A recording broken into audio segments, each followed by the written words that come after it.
seeds ginabakal na namon sa tindahan, sa department store. Kagning mga bunga sa kahoy ari halin ni sa bukid amon nga gina ubra gid nga mga kagning mga wild seeds ari makatabang ni sa amon kani siya ginatanom ni namon sa amon nga balay. Sa likod sa amon nga balay ginatanom ni namon kag i-harveston naman namon ini kun mamunga kag tuhugon naman kag ibaligya.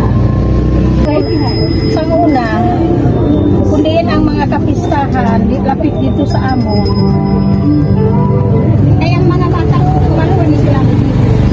Samtang taga-eskwela ginapahimo ko sila kag ako magbaligya. Mas maayo pa subong kay nakaabot na ako diri sa inyo diri sa kaabutan.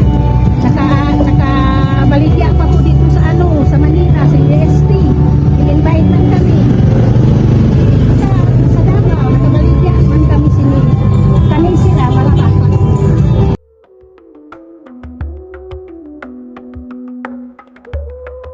Kini nga mong design kay kada lugar man ako bakadto. Waay ato sang amon nga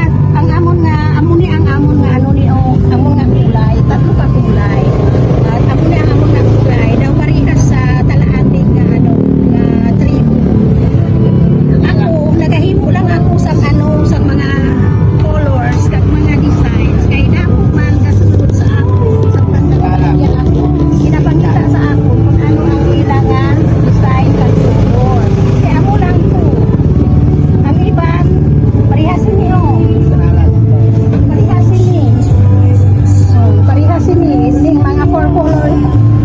Four colors na amo ni bukid no ni siya ni mga four colors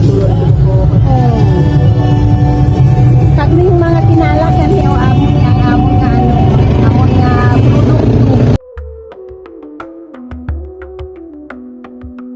ning amon nga ginhimo importante